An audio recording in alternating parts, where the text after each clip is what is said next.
Greetings, my fellow Fright Fiends, and thanks so much for dropping by the Horror Zone. I hope everyone's doing well. Today's video is going to be talking about another Friday the 13th fan film. This is my second Friday the 13th video for the week leading up to Jason's big day. I already talked about Never Hike in the Snow, which was a follow-up to Vicente DeSantis' Never Hike Alone. And this is going to be talking about Voorhees, which dropped on Halloween. It is a 3-year production that writer-director Cody Falk was working on. He actually reached out to me back in 2017 and asked me to review his initial trailer for the film.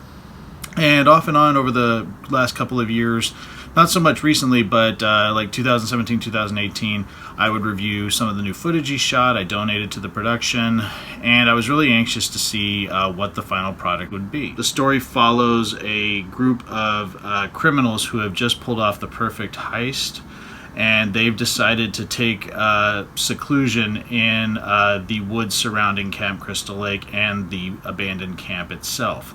Unaware of the location's notorious past, the fugitives begin to explore the temporary hideout and soon realize that this place has a very dark and violent history that they are soon about to become part of. It is a race to mourning where the lines between bad and pure evil are blurred, and the fight to survive the awakened legend of Camp Crystal Lake is much more than they imagined. For the cast, you have Eileen Sugamelli as Elena. She is our lead.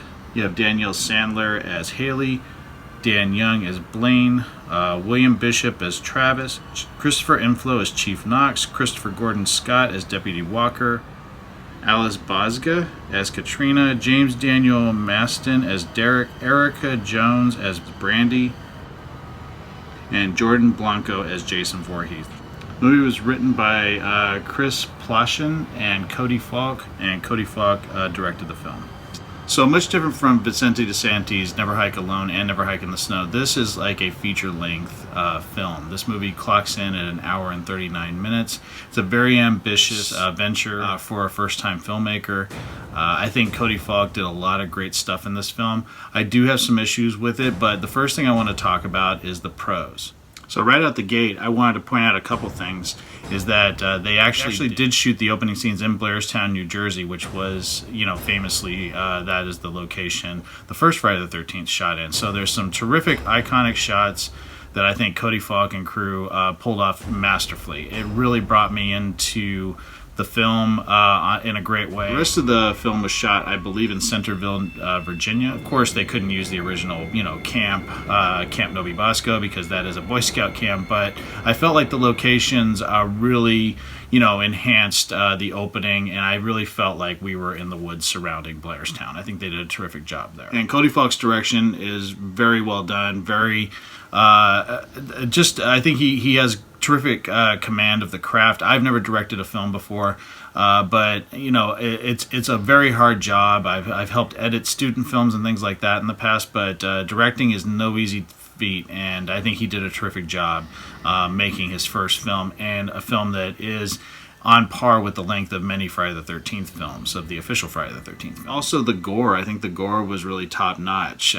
Practical effects, of course, and I always, I grew up with practical effects, so it was great to see that they would, go back to the carnage that, fans of the original Friday the 13th films grew up with. And there's a lot of it on display here in this film. This Jason is pretty brutal. And speaking of Jason Voorhees, another highlight for me was the actor that played Jason Voorhees, Jordan Blanco. He's fantastic. I felt like he brought little touches of, I could see little touches of Richard Brooker. I saw Derek Mears. I saw some Kane Hodder with the heavy breathing. But I also felt like he also paid homage but made the character his own. And I loved the unmasking in it. That was something that I thought was excellently done and surprised me. And it's during a pretty rough action scene at the end of the film. I absolutely loved it.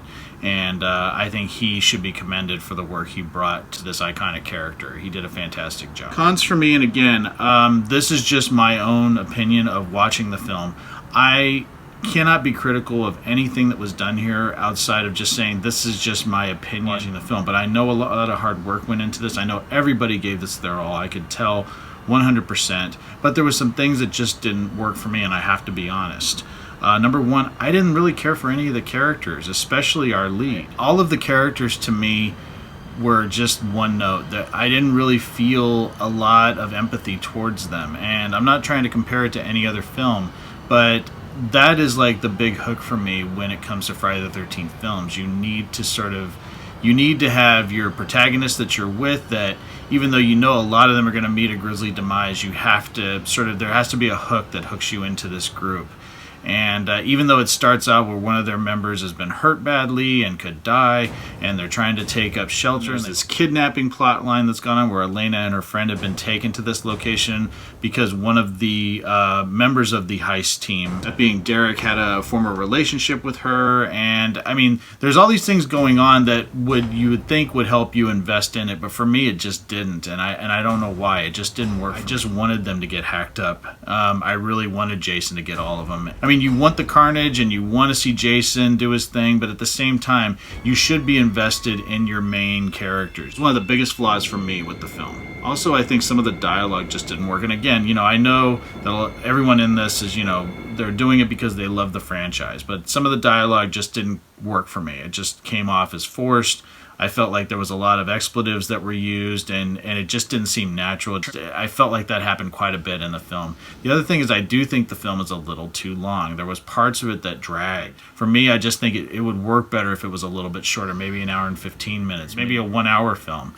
There was just parts of it that just dragged for me. But again, this is just my own personal opinions of the film.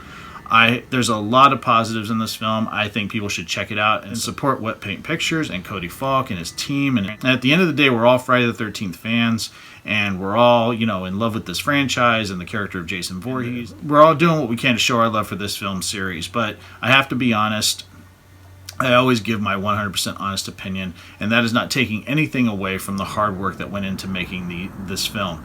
So I think everyone should check out Voorhees. Like I said, with my minor gripes aside, I think it was a truly ambitious effort. I think Cody Falk and his team and everyone should be commended for the hard work that went into it. If I had to give the movie a rating on my scale, I would give Voorhees 3 skulls.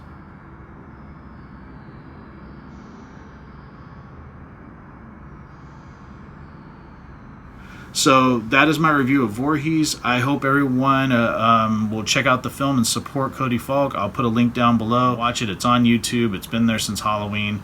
I think everybody, should form their own opinions. This is just mine. But thanks everyone for watching. I hope everyone's doing well, and I promise there's some more Friday the 13th goodness coming this week. Take it easy. Stay scared as always.